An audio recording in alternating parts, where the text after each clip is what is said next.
You're seeing this for a reason, because something inside you is starting to crack. Not your heart, your role, the empath role you were trained to perform, to absorb, to forgive too quickly, to carry emotional weight that was never yours. But the psyche cannot maintain a false identity forever, and when that role begins to break, the system around you panics, because the moment you stop being the emotional servant, you become something far more dangerous, a person who cannot be controlled through guilt. This is not collapse, this is awakening. You are seeing this because something within the psychic economy that once held you together is no longer intact. And I do not say this lightly, nor do I say it as a comfort. I speak to you as one speaks to a consciousness that has already crossed a threshold without ceremony, without trumpet or witness, and now finds itself standing in a strange interior landscape where the old maps fail.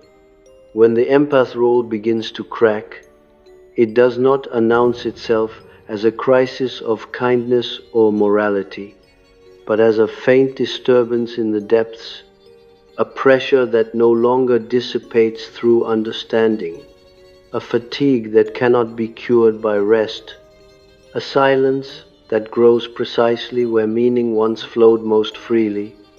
For a long time you lived as a function within a system that required your sensitivity in order to maintain its balance. The empath, as I have observed across many lives and many analyses, is rarely born merely sensitive. Rather, sensitivity is cultivated under conditions where the psyche learns early that attunement to others is the price of survival. The child who learns to read the room before learning to read language becomes an adult who believes, unconsciously, that harmony is something one must continuously generate lest chaos erupt. This belief hardens into an identity, it becomes a role, and every role, when inhabited too completely, exacts its revenge. The crack does not begin as rebellion. It begins as a failure of resonance. You listen, but the sound no longer enters you. You understand, but the understanding no longer transforms itself into care. You give, but the giving feels oddly mechanical, as though performed by a hand that no longer belongs to the heart. At this stage, many empaths accuse themselves of corruption. They fear they are becoming cold, selfish, or cruel. Yet what is actually occurring is far more ancient and far more necessary. The psyche is withdrawing libido from a form that has exhausted its symbolic usefulness. In my own confrontation with the unconscious, I learned that when a psychic structure has fulfilled its task, it does not politely step aside, it collapses, it fractures, it becomes symptomatic. The empath role, when it has served its developmental purpose, must break because it can no longer contain the emerging self. The self does not negotiate with roles, it dissolves them. You may notice that your dreams begin to change at this time. Where once you dreamed of rescuing, mediating, soothing, or repairing, you may now dream of locked rooms, flooded houses, animals that refuse your touch, or figures who turn away from you without hostility, but without need. These are not punishments, they are announcements. The unconscious is informing you that the archetype of the wounded healer is relinquishing its monopoly over your psychic energy. The empath, as a psychic configuration, often lives in a perpetual orientation toward the other. The danger is subtle, The ego comes to believe that meaning itself is located outside the self, in response, in usefulness, in being necessary. When this belief is challenged, the ground gives way. Suddenly, you no longer know who you are if you are not needed. And it is precisely here that the crack widens. You are seeing this because you are no longer meant to be endlessly permeable. Permeability is not individuation, it is adaptation. In the first half of life, adaptation is a virtue. In the second half, it becomes a prison. The empath who does not allow the role to break will either become resentful or hollow, moralistic or numb. The psyche will not permit this indefinitely. It will engineer a rupture through exhaustion, betrayal, illness, or a sudden, inexplicable withdrawal of feeling. Many come to analysis at this stage saying, I can no longer feel the way I used to. They speak with fear, but also, if they are honest, with relief, for beneath the anxiety lies a secret truth. The old way of feeling was unsustainable. It required a constant expenditure of psychic energy to maintain a harmony that was never truly reciprocal. The crack is mercy, though it does not feel merciful. The shadow now enters the room, not as an enemy, but as a long-exiled sibling. Anger appears, not explosive, but dense, slow, and heavy. Disinterest appears, shocking in its neutrality. Boundaries arise spontaneously, without explanation, without apology. You no longer rush to understand, you no longer rush to forgive. This is often mistaken for regression. It is not, it is compensation. The psyche is restoring balance by introducing what was previously forbidden. I must caution you here against the temptation to swing into its opposite. The goal is not to become callous, detached, or superior, that would merely replace one-sidedness with another. The task is more difficult. It is to remain conscious while the empath identity disintegrates, to tolerate the ambiguity of not knowing who you are without rushing to construct a new mask. There is a moment, often quiet and easily missed, when you realize that your compassion no longer arises from obligation. It arises, if at all, from choice. This is the decisive shift. Compassion that is chosen is no longer sacrificial. It does not erode the self. It does not demand gratitude. It flows when appropriate and withdraws when not.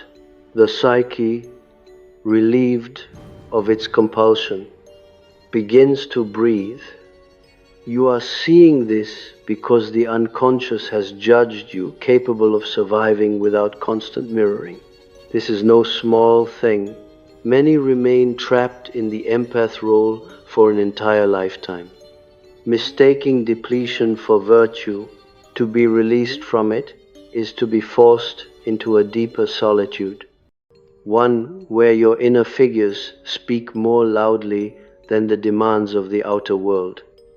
In this solitude, you may encounter images of descent, caves, basements, roots, the night sea journey.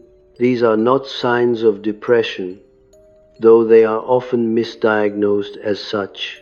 They indicate that consciousness is turning inward, away from adaptation and toward integration. The empath role belonged to the persona. What now emerges belongs to the self. At this point, the psyche often tests you. Situations arise where you could intervene, soothe, explain, or save, as you once did. The impulse appears familiar and strong, but something within you hesitates. If you resist the urge to override that hesitation, you may feel guilt, followed by a strange clarity. You are witnessing the birth of an inner authority that does not need to justify itself. This authority is not loud, it does not preach, it does not seek to be understood. It simply is, and it is incompatible with compulsive empathy. Not because empathy is wrong, but because compulsion is. The cracking of the empath role is therefore not a loss of humanity, but a refinement of it.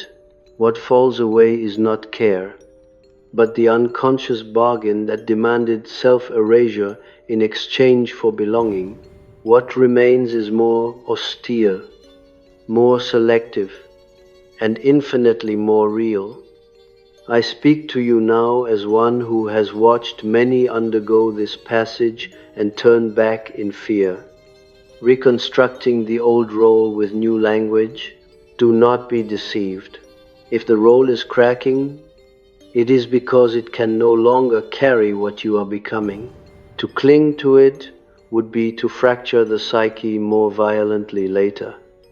Remain with the tension, let the questions remain unanswered. Allow yourself to disappoint the expectations that once defined you. The self is not interested in being useful, it is interested in being whole. This is why you are seeing this. Not because you are failing at empathy, but because empathy is no longer meant to be your center of gravity. Something older, quieter, and far less negotiable is moving into place, and it will not share its throne with a role that belongs to your past. If you listen closely now, beneath the noise of guilt and the echo of old obligations, you may hear it, a low, steady note. It does not ask you to care more, it asks you to be real, and that request, once heard, cannot be unheard, and so we must remain with this note. This low and steady tone that has begun to sound beneath your life, because it is not merely a psychological adjustment you are undergoing, but a reorientation of the axis around which your inner world turns. When the empath role cracks, it exposes not emptiness, as you may fear, but an unoccupied center. For years, that center was filled by reaction, by responsiveness, by the constant calibration of yourself in relation to others. Now the center is clearing, and what rushes in first is not light, but vertigo. You may notice a peculiar sensation, as though the world has stepped back half a pace while you remain where you are. Conversations feel oddly distant. Emotional exchanges no longer pull you into their gravity. You are present, but no longer absorbed. This liminal state is profoundly unsettling for those who have built their identity upon resonance. The ego asks, almost plaintively, if I am not responding, am I still alive? The unconscious answers not with reassurance, but with further withdrawal, as if to say, life does not require your constant participation to continue. Here, many mistake this phase for detachment in the moral sense, imagining that they are becoming indifferent to suffering. Yet what is actually dissolving is a fusion, not a capacity. The empath role was a form of unconscious participation mystique, a state in which the boundaries between self and other were porous to the point of invisibility. Such states are common in early cultures and in early childhood, and they are not pathological in themselves, but when they persist into later phases of life, they inhibit the emergence of a differentiated self. The crack, therefore, is the psyche's attempt to end a condition that once served survival but now obstructs meaning. You may feel as though you are betraying something sacred, a vow you never consciously made. This feeling is archetypal. It echoes the ancient terror of the tribe when one member withdraws from its psychic economy. The unconscious carries this fear forward, even when the outer conditions no longer demand such sacrifice. Notice how guilt behaves at this stage. It no longer arises in response to actual harm done, but in response to harm not prevented. This is a crucial distinction. The empath has often lived as though responsible not only for their own actions, but for the emotional outcomes of others. When this responsibility loosens, guilt rushes in to restore the old order. If you submit to it unexamined, the role will reconstitute itself, perhaps in subtler, more socially sanctioned forms. If you observe it instead, without acting, it begins to lose its authority. There is a dream image that appears frequently in those who are undergoing this transition. One dreams of standing at the edge of a crowd, no longer inside it, yet not entirely outside. The crowd continues its movements, its rituals, its emotional rhythms, but the dreamer is strangely untouched. Sometimes the crowd does not even notice the dreamer's absence. This image can provoke grief, even panic, yet it is an image of liberation. It shows that the psyche is learning that belonging does not require absorption. At this point, something curious often happens. The empath may feel less tolerant of superficial emotional exchanges, less willing to engage in rituals of reassurance that once felt natural. Small talk feels draining, performative intimacy feels false. This is not cynicism, it is discrimination. The psyche is conserving energy for encounters that carry symbolic weight. The unconscious has little patience for what does not serve individuation. You may also find that you are no longer compelled to explain yourself. The urge to make others understand your motives, your feelings, your boundaries begins to fade. This too can feel frightening, for explanation was once a bridge that kept you connected, but explanation can also be a form of self-erasure, a way of softening one's edges so as not to disturb the psychic comfort of others. When the empath role cracks, the need to smooth reality for others diminishes. This is where many encounter what I would call the ethical illusion of empathy. They believe that without constant explanation and accommodation, they are being unjust, yet justice does not require transparency of the soul. It requires integrity of action. The self does not ask to be understood, it asks to be lived. As this process continues, you may notice that your emotional reactions become slower. Where once you responded instantly, now there is a pause. In that pause, something evaluates, not morally, but structurally. Does this situation require my presence? Does it require my energy? Or does it merely activate an old reflex? This pause is the birthplace of conscious choice, and it is deeply threatening to the empath identity, which relied upon immediacy. Do not rush to fill this pause. It is the space in which the unconscious and consciousness renegotiate their relationship. In my own experience, it was only when I could tolerate such pauses that the deeper layers of the psyche began to speak with clarity rather than compulsion. You may feel, at times, as though you are becoming invisible. People who once sought you out may drift away, confused by your altered resonance. This can awaken old wounds of abandonment, yet it is important to see clearly they are not responding to your absence of care, but to the absence of availability. Availability is not love, it is a function. When the function ceases, those who depended upon it must seek equilibrium elsewhere. This is often the most painful aspect of the cracking. The empath discovers that much of what they called connection was contingent upon their willingness to be emotionally accessible at all times. When that accessibility is withdrawn, the connection dissolves. Grief is inevitable here, and it should not be bypassed.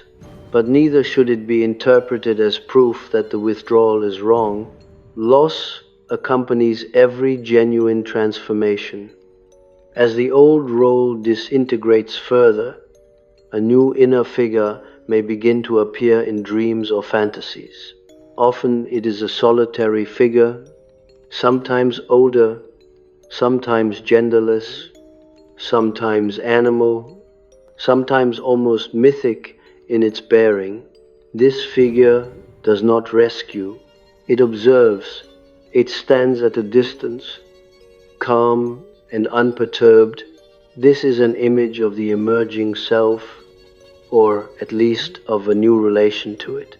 The psyche is offering you a different model of being, one that does not revolve around emotional labor. This figure may feel cold to the ego. Do not mistake equanimity for indifference. The self is not sentimental, it is exacting. It does not measure worth by suffering endured or comfort provided. It measures by alignment. When you move closer to it, life may become simpler, but not easier. You will be required to live more truthfully, and truth is rarely convenient. There is also a bodily aspect to this transition that is often overlooked. The empath's body has long been trained to register others' emotions as internal signals. When this training relaxes, the body may feel strangely quiet, even numb. Alternatively, sensations that were once drowned out by emotional noise may surface. Tension, hunger, fatigue, desire. This is not regression into selfishness. It is re-embodiment. The psyche is reclaiming the body from its role as an antenna. You may feel compelled to withdraw physically as well as psychologically. Solitude becomes necessary, not as avoidance, but as incubation. In solitude, the psyche reorganizes itself. The empath who refuses solitude at this stage risks being pulled back into the old patterns by sheer inertia. The world will always offer you opportunities to be needed. It is far less generous in offering you permission to become whole. Understand this clearly. The cracking of the empath role is not a final state.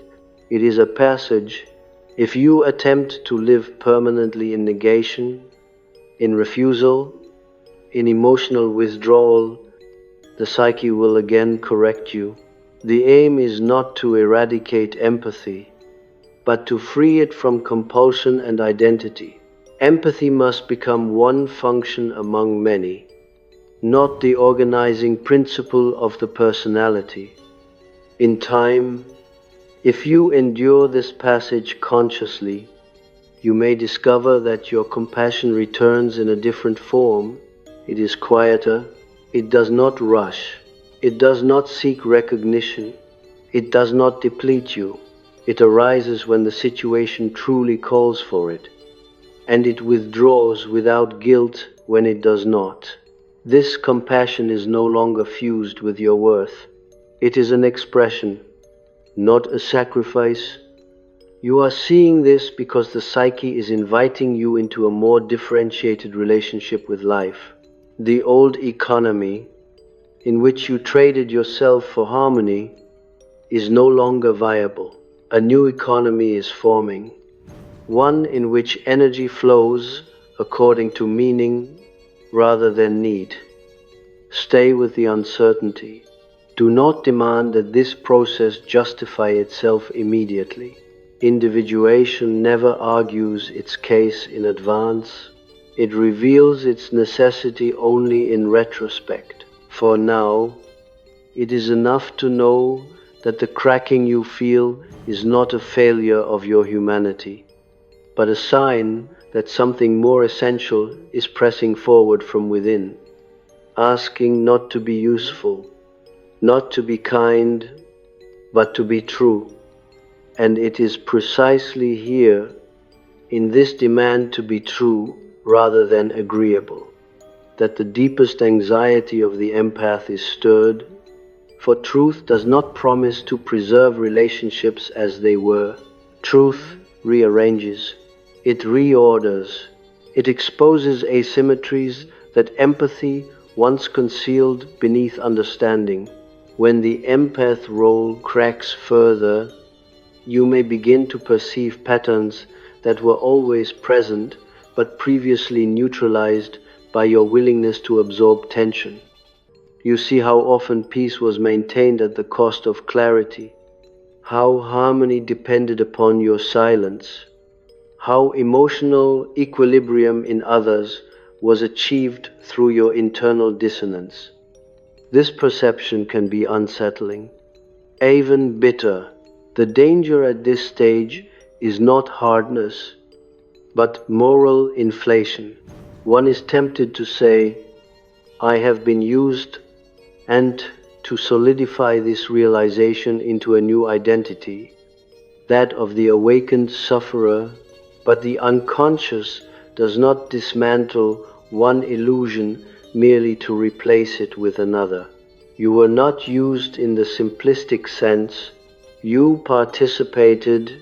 Participation was once necessary, now it is obsolete. To blame others entirely is to avoid the more difficult recognition that the role was sustained by an unconscious agreement within yourself. When this recognition dawns, shame may appear, not the shame of wrongdoing, but the shame of self-betrayal. This is a painful but fertile emotion. If you remain with it without turning away or becoming self-punitive, it transforms into discernment. You begin to see where empathy was authentic response and where it was strategy, where care was genuine and where it was a way of securing safety, belonging, or meaning. This differentiation is essential. Without it, empathy remains entangled with fear. At this stage, dreams often become more symbolic and less interpersonal. The psyche is turning away from relational dramas and toward images of structure, boundary, and orientation. You may dream of walls, thresholds, doors that open inward rather than outward. You may dream of standing watch rather than intervening. These images suggest a shift from participation to observation, from immersion to containment. Containment is not repression.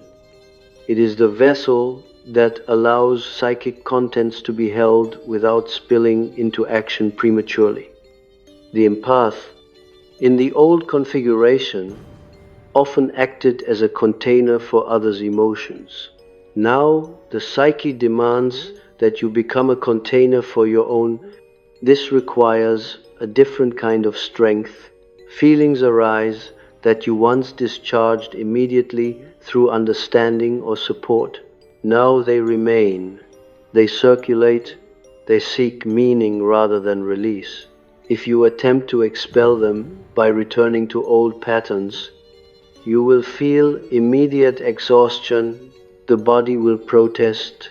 This is not punishment, it is guidance. You may also notice an alteration in your sense of time. Urgency diminishes. Where once you felt compelled to respond immediately, now you can wait. Waiting itself becomes informative. You discover that many emotional crises resolve without your intervention. This discovery can be both liberating and disorienting. It reveals that your former indispensability was, in part, a projection. The world does not collapse in your absence. This realization humbles the ego, but it also frees it. In analysis, I often observed that those who lived too long in empathic overfunctioning developed an unconscious fantasy of omnipotence disguised as care. They believed, unconsciously, that without their presence, chaos would ensue. When this fantasy dissolves, a grief emerges that is rarely acknowledged, the grief of relinquishing a special position, to be ordinary again, to be one psyche among many, is a profound adjustment, yet it is necessary for wholeness. As the empath role continues to crack, you may experience moments of startling neutrality, situations that once evoked intense feeling now pass through you with minimal disturbance. This neutrality is often misinterpreted as emptiness, but emptiness, in the Buddhist sense, is not absence, it is openness without attachment. The psyche is experimenting with a state in which it can register reality without immediately organizing itself around it. This experimentation is fragile. External pressures will attempt to restore the old equilibrium. Others may accuse you of having changed, of becoming distant, selfish, or unrecognizable. These accusations strike deeply because they echo the empath's oldest fear, that without constant emotional availability, love will be withdrawn. If you capitulate here, the crack will temporarily seal, but the pressure beneath it will increase. The psyche does not forget what it has outgrown. There is a particular moment in this process that I consider decisive. It occurs when you encounter suffering and feel both awareness and restraint simultaneously. You see clearly, you feel appropriately, and yet you do not intervene. This restraint is not indifference. It is respect for the autonomy of the other and for the integrity of your own psychic boundaries. To tolerate this without collapsing into guilt or grandiosity is a mark of maturation. The empath role often blurred the distinction between compassion and control. By intervening emotionally, one unconsciously attempted to regulate outcomes, to ensure certain emotional states in others. When this impulse is relinquished, relationships change. Some deepen, becoming more honest and reciprocal.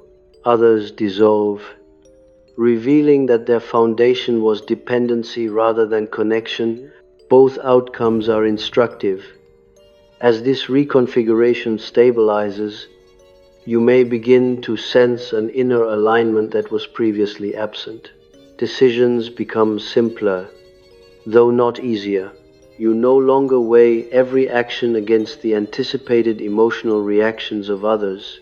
Instead, you consult an inner criterion that is difficult to articulate but unmistakable when violated. This criterion is not moral law in the external sense. It is fidelity to the self. The self, as I have long maintained, is not the ego inflated to cosmic proportions. It is the organizing principle of the psyche, encompassing conscious and unconscious alike. When you align with it, life acquires a certain inevitability. You do not feel triumphant, you feel grounded, This grounding allows empathy to re-enter your life, but now as a response to reality rather than as a defense against it. It is important to understand that the cracking of the empath role does not eliminate your sensitivity. Sensitivity remains, but it is no longer weaponized against yourself. You can perceive subtle emotional currents without being swept away by them. You can acknowledge pain without absorbing it as your responsibility. This capacity brings with it a quiet authority that does not need to assert itself. In time, you may even find that others respond to you differently. Without the constant offering of emotional labor, your presence becomes more defined, more bounded. Some will find this unsettling. Others will experience it as relief. You are no longer a field into which others dissolve, but a figure with contours. True encounter becomes possible only between such figures. I must emphasize that this transformation cannot be rushed. The psyche unfolds according to its own rhythms. Attempts to force detachment or to prematurely declare oneself beyond empathy are forms of resistance. They bypass the necessary mourning for the old identity. Allow yourself to grieve what you are losing, even as you recognize that what you are losing was costing you your vitality. You are seeing this. You are drawn into this reflection because the unconscious is insisting upon a revaluation of your psychic economy. What once sustained you now drains you. What once defined you now confines you. The crack you feel is not a rupture to be repaired, but an opening through which a more authentic configuration of your humanity can emerge. Remain attentive to your dreams, remain honest about your fatigue, remain curious about your reluctance. These are not signs of decline, they are signals of transition. The empath role is loosening its grip, not because it was false, but because it was partial, and the psyche, when it senses readiness, always presses toward wholeness, even if the path there feels like a disintegration. If you can endure this without retreating into old obligations or hardening into new defenses, you may one day look back and see that this was the moment your life ceased to revolve around being needed and began to orient itself around being real. That shift, though quiet and often lonely, is among the most consequential a human being can undergo. And now we arrive at a region of the psyche where language itself begins to thin, where the old narratives you once used to explain yourself no longer fit, yet no new story has fully formed. This is often experienced as a kind of inner dusk, not darkness, but a fading of the light by which you once navigated. The empath role provided orientation. It told you who you were in relation to others, how to measure yourself, how to know when you were good, when you were safe, when you belonged. As it cracks, orientation dissolves. You may feel strangely unmoored, as though you are living without a compass. This loss of orientation is not accidental. The psyche is deliberately suspending your reliance on external reference points. For a long time, your sense of rightness came from resonance, from feedback, from the subtle emotional cues of those around you. Now those cues no longer function as directives. They still exist, but they no longer command you. In this suspension, anxiety naturally arises. The ego fears that without its familiar guides, it will drift into isolation or moral error.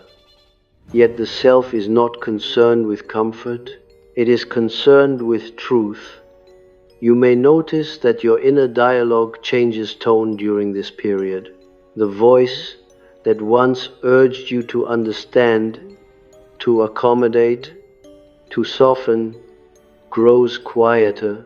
In its place appears a voice that asks fewer questions but tolerates fewer evasions. It does not argue, it does not persuade, it simply withdraws its support when you move against your own inner alignment. This withdrawal can feel brutal. One suddenly feels tired, heavy, or vaguely ill after saying yes when something within meant no. The body becomes the arbiter where the mind once negotiated. This is a critical development. The empath role often lived primarily in the psyche, leaving the body to absorb the consequences. Now, the body is reclaimed as a site of truth. Sensations acquire significance, fatigue becomes information, tension becomes guidance. This is not psychosomatic illness in the reductive sense, it is psychosomatic wisdom. The psyche is no longer willing to translate every truth into language before acting upon it. At this stage, many experience a peculiar loneliness that is difficult to articulate. It is not the loneliness of abandonment, nor the loneliness of being misunderstood. It is the loneliness of no longer being mirrored. For much of your life, you saw yourself reflected in others' needs, emotions, and reactions. Without that reflection, you must encounter yourself directly. This encounter can feel stark. There is no applause, no immediate confirmation, no emotional echo, only presence.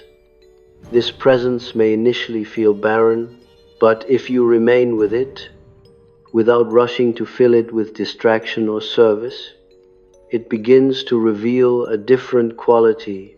It is dense, grounded, quietly alive. You may discover thoughts that are not reactions, feelings that are not responses, desires that do not arise from lack. These experiences are often subtle, easily overlooked by a psyche accustomed to intensity, yet they carry a depth that intensity rarely achieves. Here, the archetype of the hermit or the wanderer may appear in dreams or fantasies, not as an exile, but as one who walks deliberately apart. This figure does not reject the world, he simply does not orbit it. He belongs to himself. This archetype is profoundly misunderstood in modern consciousness, which equates connection with health and solitude with pathology. But psychologically, there are phases where solitude is not a symptom, but a requirement. The empath role, especially when reinforced by cultural ideals of selflessness, often prevented this phase from emerging naturally. One remained outwardly engaged long after the psyche had begun to turn inward. The cracking you are experiencing corrects this imbalance. It forces a withdrawal that is not chosen by the ego, but demanded by the unconscious. You may find that your interest in certain relationships, activities, or even beliefs wanes without dramatic conflict. What once felt meaningful now feels strangely irrelevant. This can provoke guilt or fear, as though you are betraying something essential. Yet meaning is not static. It evolves as consciousness evolves. To cling to old meanings out of loyalty is to confuse continuity with stagnation. In this phase, the psyche often confronts you with a difficult truth. Much of what you called empathy was bound to an unconscious hope of being seen, valued, or spared. This does not invalidate it. It contextualizes it. The child within learned early that attention to others was a way to secure a place in the world. That strategy worked, It allowed you to survive, but survival strategies are not destinies. As this realization deepens, you may feel a tenderness toward your former self, alongside a firmness about not returning to that way of being. This is an important integration. If you despise your empathic past, you split yourself. If you romanticize it, you remain bound to it. The task is to honor it as a chapter that has closed. You may also notice a change in how conflict appears to you. Where once you rushed to resolve it, now you can allow it to exist without immediate intervention. This does not mean you become passive or avoidant. It means you no longer experience conflict as a personal failure. You recognize that tension belongs to life itself, not to your inability to manage it. This recognition brings with it a surprising calm. As your relationship to conflict changes, so too does your relationship to power. The empath's role often avoided power, equating it with domination or harm. Yet power is simply the capacity to affect reality. When you stop diffusing your power through constant accommodation, it begins to consolidate. This consolidation can feel dangerous at first. You may fear misusing it, but power that is consciously held is less likely to act destructively than power that is denied and displaced. The psyche now asks you to learn a different ethic, one not based on self-sacrifice but on proportion. When is intervention appropriate? When is restraint more respectful? When does care become intrusion? These are not questions with fixed answers. They require presence, they require discernment, and discernment can only develop when one is no longer compelled to act. There is often a moment, subtle but unmistakable, when you realize that you no longer fear being misunderstood, not because you believe yourself superior, but because misunderstanding no longer threatens your existence. The empath once relied on being understood to feel safe. Now safety arises from inner coherence. This shift is profound. It marks the relocation of authority from the outer world to the inner one. At this point, you may experience a renewed interest in symbolic material, myths, alchemy, religious imagery, or creative expression that speaks indirectly rather than emotionally. The psyche is seeking forms that can hold complexity without explanation. Symbols allow opposites to coexist without resolution. This is essential now because your inner life is no longer organized around harmony. The cracking of the empath role thus leads not to fragmentation, but to a more spacious psyche, one that can hold contradiction, one that does not rush to heal every wound or soothe every pain. This does not make you less human. It aligns you more closely with the tragic, beautiful structure of human existence. If you listen carefully, you may notice that your compassion, when it arises now, feels different in your body. It does not drain, it does not hurry, it does not leave you empty.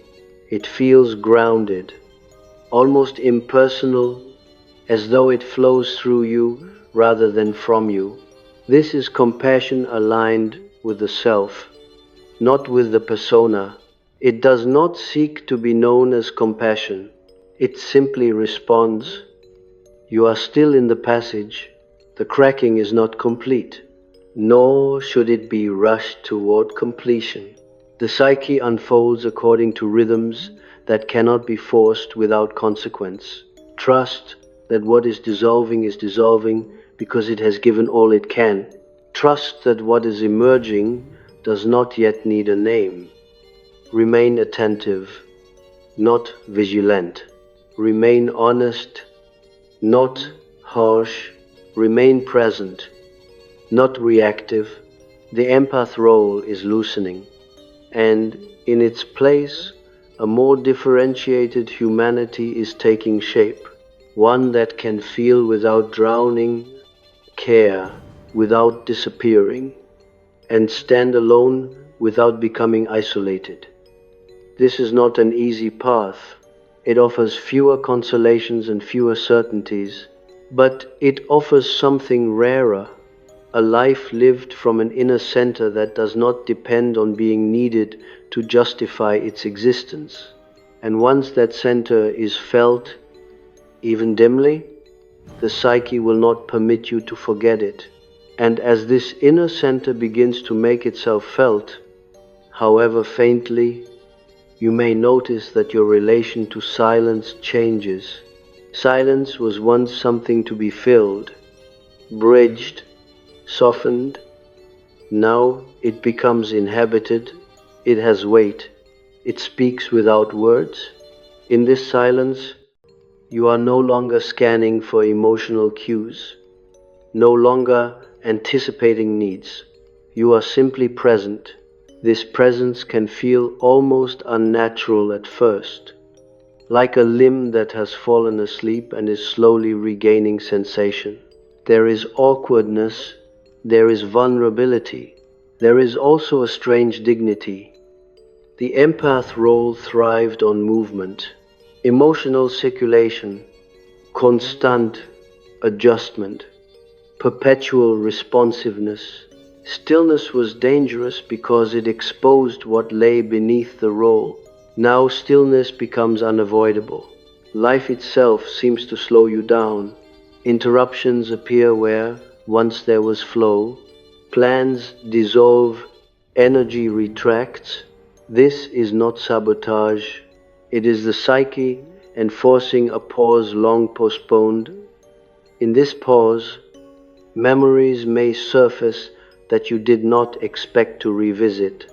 Not dramatic traumas necessarily, but small moments where you chose attunement over authenticity, where you learned quietly and without resentment to abandon your own impulse in order to preserve connection. These memories do not arise to accuse you. They arise to be seen, to be gathered back into consciousness. Integration requires remembrance without judgment. You may feel a wave of sadness here, not sharp but deep, as though you are grieving a life that might have been lived differently. This sadness is real. Do not rush to reinterpret it as gratitude or growth. Let it exist as sorrow. Only what is fully mourned can be fully released.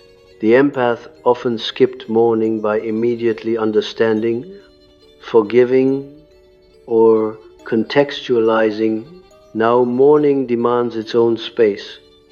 As this grief moves through you, something else begins to emerge alongside it, a quiet anger, not explosive, not vindictive, but steady. This anger is often misunderstood. It is not rage at others. It is anger on behalf of the self, anger that the self was so long postponed. This anger carries information. It shows you where your boundaries were consistently crossed, not always by others, but by yourself. To repress this anger is to remain loyal to the old role. To indulge it blindly is to become possessed by it. The task is to listen. Listening to anger without acting it out refines it into clarity. You begin to see patterns not only in relationships, but in entire systems, families, cultures that quietly depend on certain individuals to absorb what cannot be metabolized collectively. The empath was often recruited into these systems unconsciously. The cracking of the role withdraws that participation. The system reacts, as all systems do, with confusion and resistance. This is not personal. It is structural.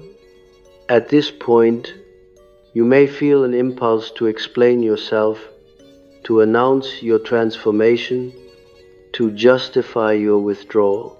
Resist this impulse. The psyche is not asking for declaration. It is asking for embodiment. Explanation belongs to the old economy, where being understood equaled safety.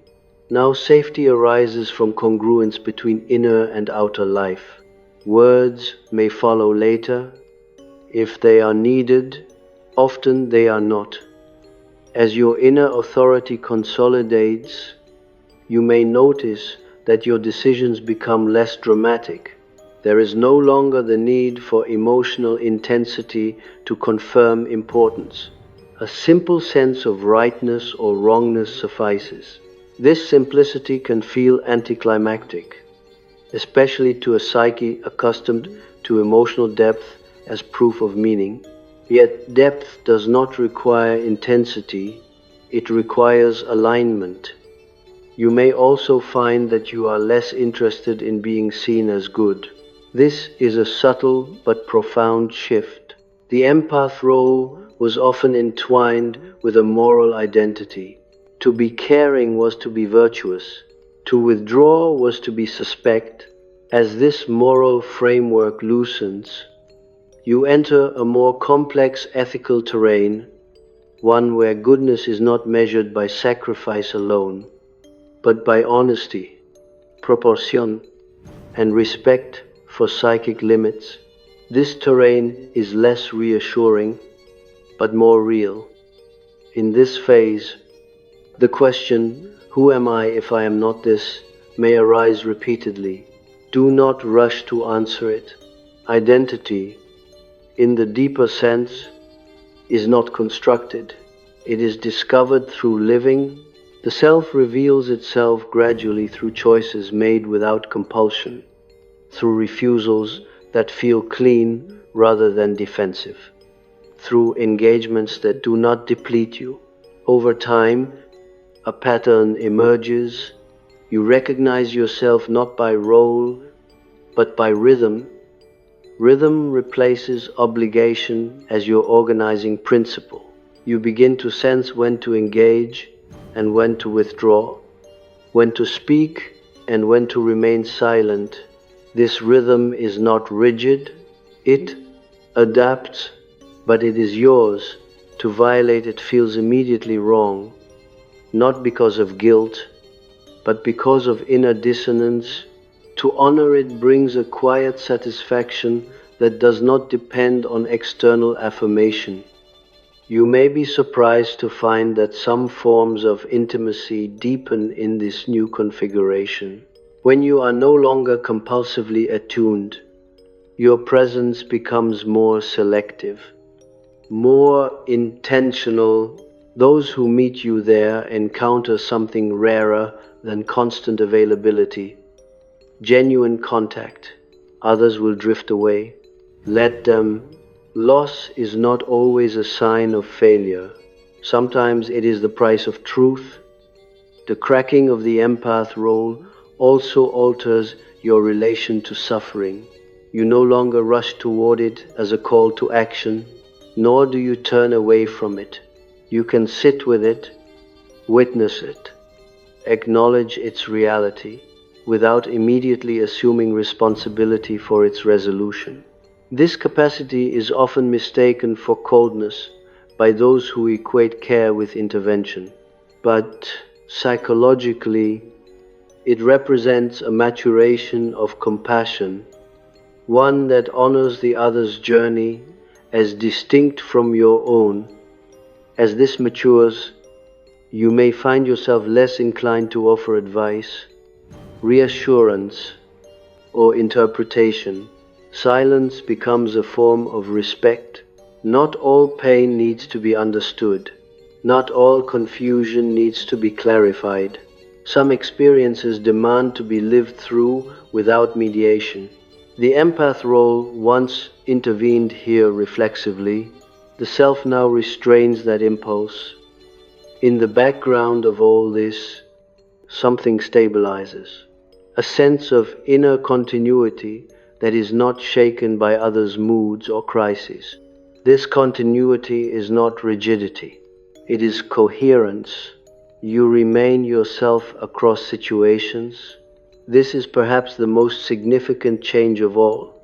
The empath once became many selves in response to many others. Now there is one center from which many responses can arise. Do not expect this center to feel grand or exalted. It is often humble, almost ordinary. Its power lies not in intensity, but in endurance. It does not burn brightly, it burns steadily. From this center, life becomes less dramatic, but more meaningful, less exhausting, but more demanding of honesty. You are nearing the end of a long internal apprenticeship. The empath role taught you attunement, sensitivity, responsiveness. These were not mistakes, they were preparations. But preparation is not destination. What is now being asked of you is integration.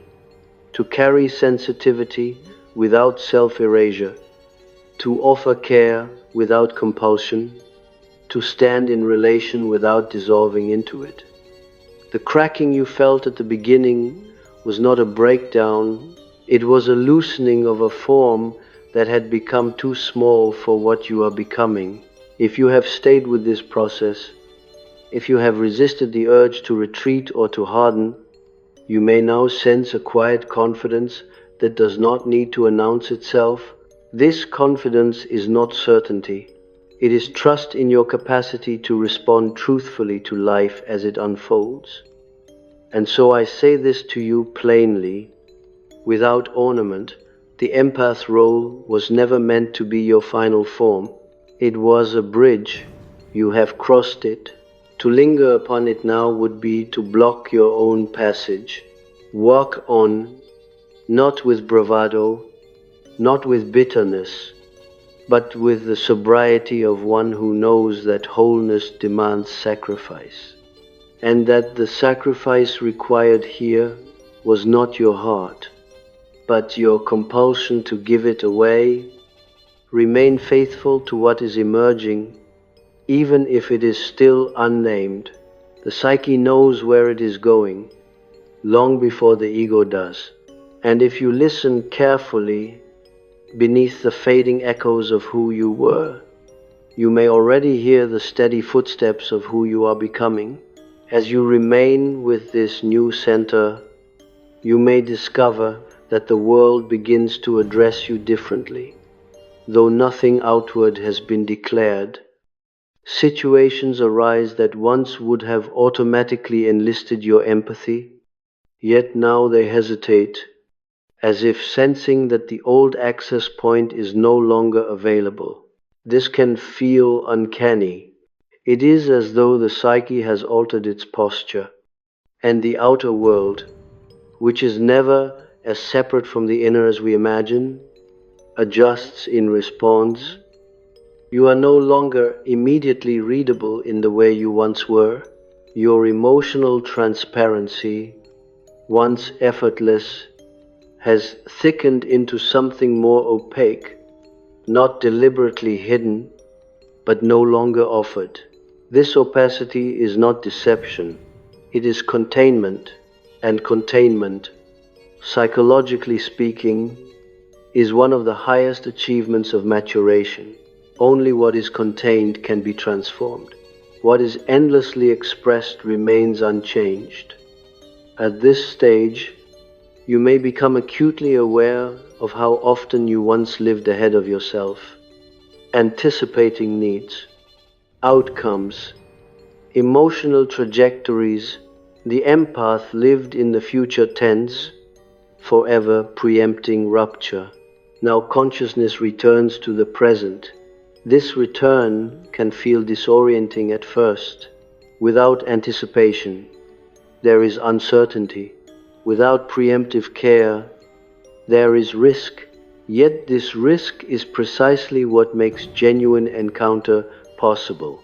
Life can now meet you rather than be managed by you. There is often a moment, quiet and unremarkable on the surface, when you realize that you are no longer negotiating your right to exist. This realization does not arrive as a thought, but as a bodily knowing. You sit, you breathe, you do nothing to earn your place, and nothing collapses. This moment is more transformative than any insight, for it dissolves the deepest unconscious contract of the empath: I must give in order to be allowed. As this contract dissolves, a subtle reorganization takes place in your values. You begin to sense the difference between what drains you and what costs you. Draining activities leave you diminished, fragmented, resentful. Costly activities require effort, sacrifice, even discomfort, but they do not hollow you out. The empath role blurred this distinction, turning drain into virtue. Now the psyche insists upon clarity. What costs you but nourishes meaning may remain. What drains you without meaning must go. This discernment refines your yes and sharpens your no. And here another fear often arises, the fear of becoming rigid. But rigidity is not the result of boundaries. It is the result of fear masquerading as structure. What emerges now is not rigidity, but firmness with permeability. You can open without collapsing. You can close without hostility. This is a dynamic equilibrium, not a defensive posture. As the empath role finally relinquishes its central authority, you may notice that your emotional life becomes less theatrical, but more truthful. You feel fewer extremes, yet those you feel are more accurate. Sorrow no longer sprawls indefinitely. It arrives, speaks, and departs. Joy no longer needs to be shared to be real. It exists quietly, sometimes unnoticed by others. Anger no longer needs justification. It signals a boundary and then subsides. This emotional economy is simpler, but not shallower. You may also find that your interest in explaining psychological dynamics to others diminishes. Once, understanding was your language of connection. Now it feels intrusive to analyze what has not been invited into awareness. You learn to let others remain in their patterns without translating them into meaning. This restraint is often mistaken for indifference, but it is, in fact, respect for the autonomy of the other's psyche. No one can be spared their necessary suffering without being robbed of their development. At this point, you may encounter a temptation to spiritualize your withdrawal, to cloak it in metaphysical language that distances you further from ordinary human engagement. This is a subtle danger. The psyche does not crack one role to inflate another. If you notice yourself feeling superior, aloof, or exempt from human entanglement, pause. This is not individuation. It is compensation. The true sign of integration is humility, not transcendence. Humility here does not mean smallness. It means proportion. You recognize your limits. You accept that you cannot heal what you did not wound, cannot resolve what you did not create, cannot carry what does not belong to you. This acceptance brings with it a gentler relation to yourself. Self-criticism loses its edge. You no longer demand perfection from your sensitivity, nor condemn yourself for its absence. As the process completes its arc, you may notice something almost paradoxical. Your capacity for empathy returns. But now it is less personal. You can feel with others without entering them. You can understand without absorbing. You can care without confusing care with responsibility. This empathy is no longer a role. It is a function at the service of a larger whole. It comes and goes as needed, rather than defining you. In dreams, the imagery often shifts again at this stage.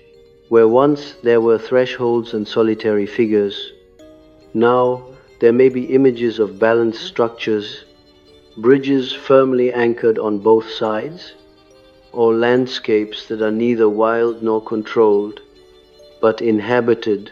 These images suggest that the psyche has found a livable configuration. The inner world no longer feels at odds with the outer one. Tension remains, but it is creative rather than corrosive. You may begin to sense a quiet gratitude toward the empath role you once inhabited, not as an identity to be reclaimed, but as a teacher whose task is complete. It taught you sensitivity, attunement, and depth of feeling. It exposed you to suffering without armor. It opened the doors of the unconscious early, but it could not teach you sovereignty. That lesson belongs to this later phase. Sovereignty does not mean isolation. It means self-governance. You are no longer ruled by the emotional weather of your environment, nor are you cut off from it. You stand within it, grounded, able to respond without being swept away. This stance is rare, and it often goes unnoticed, precisely because it does not demand attention.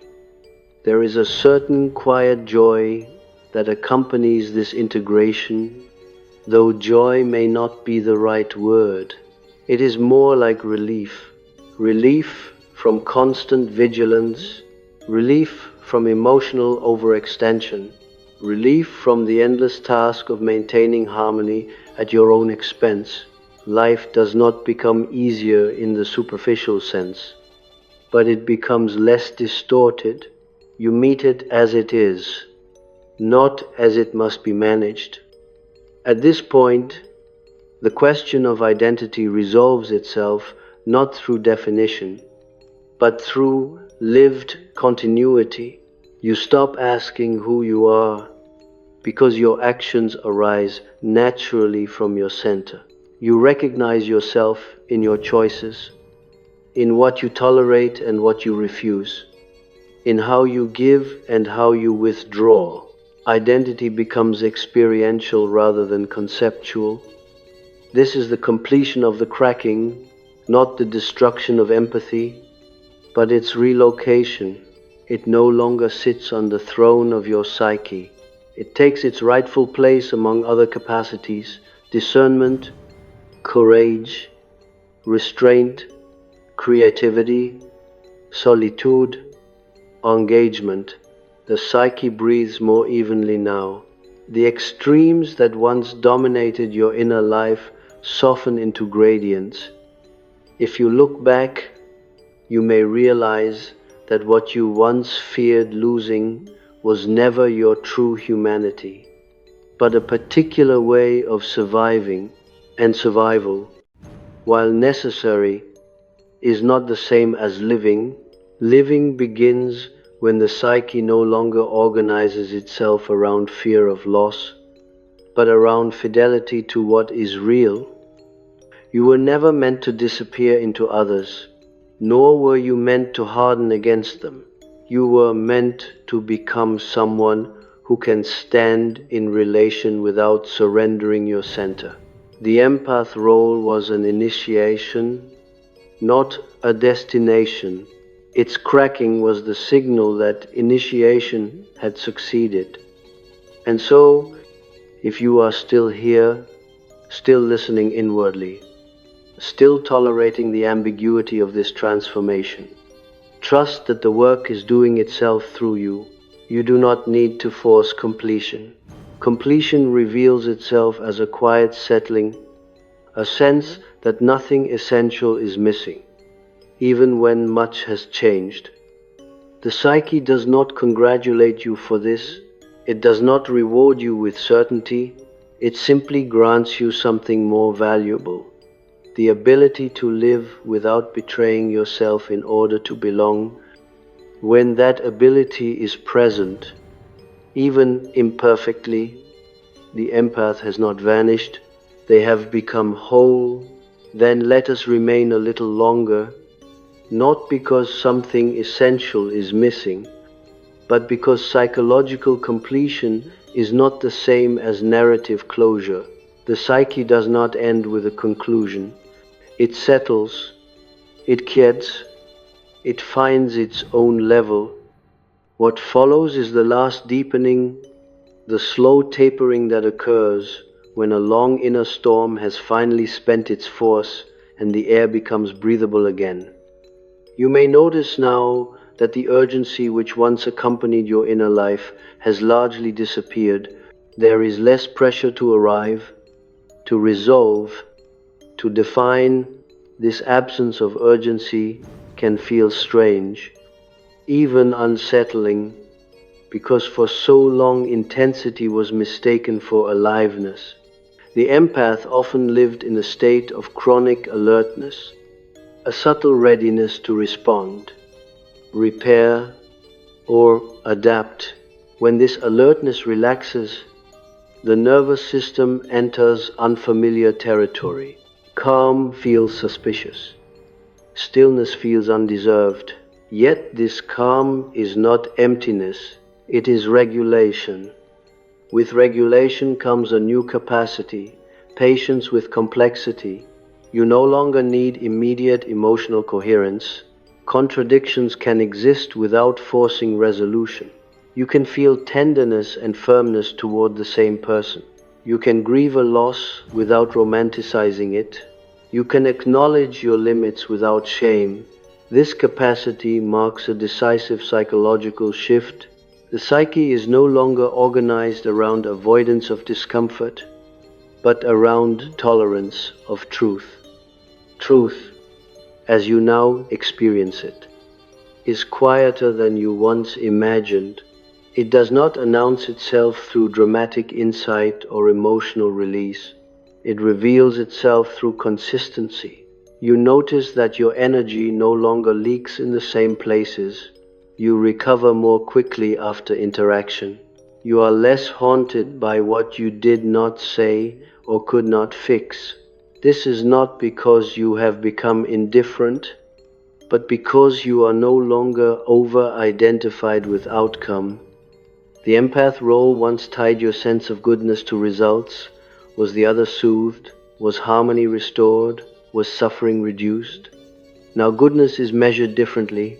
It is measured by fidelity to your inner truth, by the absence of self-betrayal, by the quiet knowledge that you did not abandon yourself in order to preserve an image or a bond. This goodness does not feel heroic. It feels clean. There may still be moments when the old reflex returns, a familiar pull, a sudden surge of responsibility for another's distress. Do not interpret this as failure. Psychic patterns do not vanish, they lose dominance. When the reflex arises, you now have a choice. You can feel it without obeying it. This gap between impulse and action is freedom. Freedom not from empathy, but from compulsion. As this freedom stabilizes, you may find that your inner world becomes less populated by imagined dialogues. The empath often carried others internally, rehearsing conversations, anticipating reactions, explaining, defending, soothing in advance. These inner dialogues gradually fall silent. The mind clears. Thought becomes purposeful rather than ruminative. This mental quiet is not detachment from life. It is contact with it, unmediated by constant rehearsal. In this quiet, creativity may re-emerge in unexpected forms, not creativity as expression of feeling, but creativity as form giving.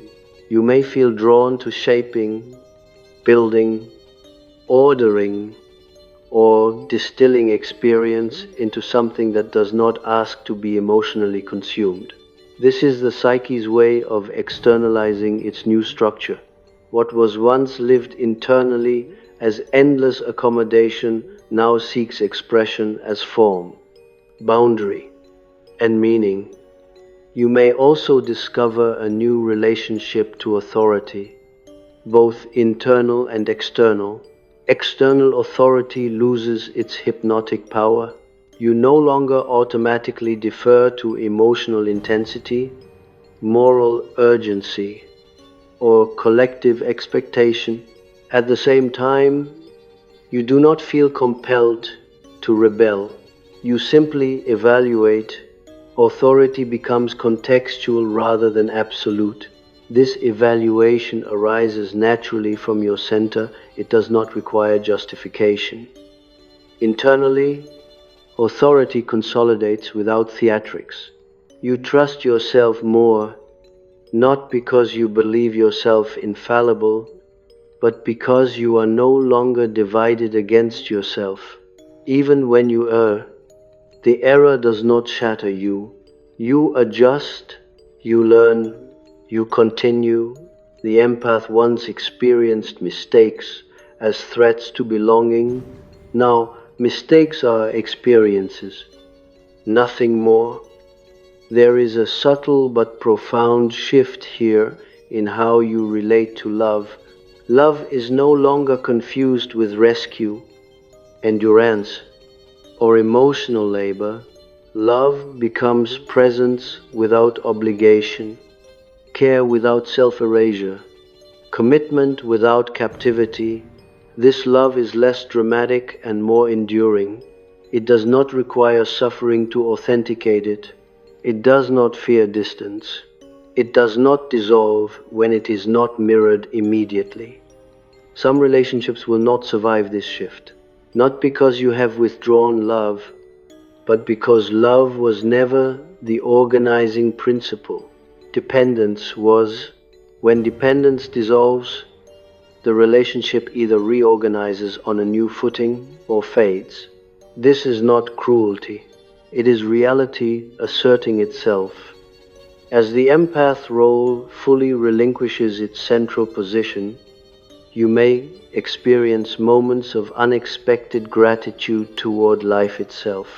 Not gratitude for lessons learned or pain endured, but a simple appreciation for existing without strain, breathing without vigilance, listening without scanning, being without performing. These moments are quiet and easily overlooked, but they signal that the psyche has found a livable equilibrium.